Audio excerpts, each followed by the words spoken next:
What's going on, everybody? How y'all doing out there? Hopefully a lot of you guys are starting your lock journey, so I just wanted to give you some fuel, you know what I mean? So first and foremost, go pick up your Rastafari book if you can. Not that you have to be some huge practicer, not to be cliche about having locks and being a Rastafarian, but it does give you a little insight, and it just stimulates your brain a little bit. So I encourage all of you to do that. But without further ado, let me get this.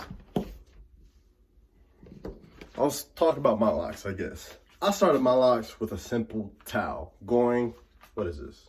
Clockwise, I think? Going clockwise, really until I couldn't anymore. So, over the duration, maybe 2 to 3 months, going. Make sure you wear your do-rags. Cover it up, because it'll probably be an ugly phase, too. Well, it's definitely going to be an ugly phase, but you're going to begin your ugly phase as soon as you start, because it's going to look idiotic, which is fine, because after a while, you turn out, you get all natty. Boom. You're looking good. So the first thing you want to do is start counterclockwise. You don't really have to use anything, any holding mechanisms, anything of that sort. Those things are just created to sell to you to make a profit.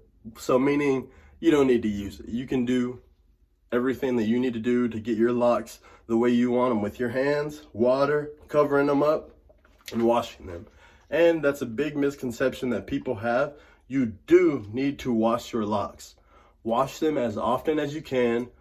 Maybe not every day, Monday, Wednesday, Friday, especially whenever you're starting, because wet hair, especially coarse hair from, the 4C, a little bit down to 3C and stuff of that sort, whenever it's wet and it dries, it actually locks together quicker. And that's what these are, locks. They're just matted hair that have come together and meshed into making one finger or lock or natty.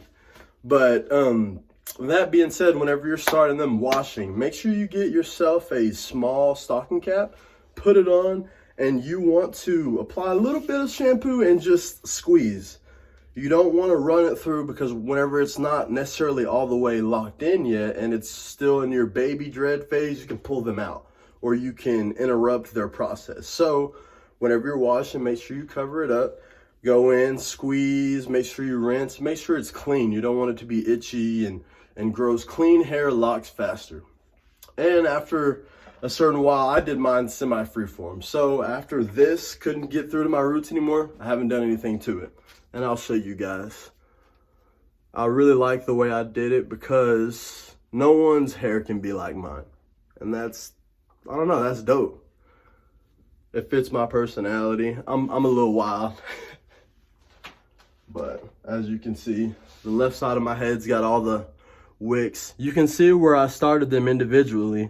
So that towel will give you the sections that you want to then start going to a loctician or someone who can give you your preferred style if that's what you so desire. But I would like for everybody to let those roots grow out, because what will happen is whenever you go to a loctician, they're going to twist it down to the root, and it's not going to be as strong as to if you let it fro out under there. Look at those roots. Those things aren't going anywhere. I even have skinny ones. Those things aren't going anywhere. So I just wanted to give you guys a little bit of tips whenever you're starting your locks, and some motivation to keep it going, man. Stay dreaded.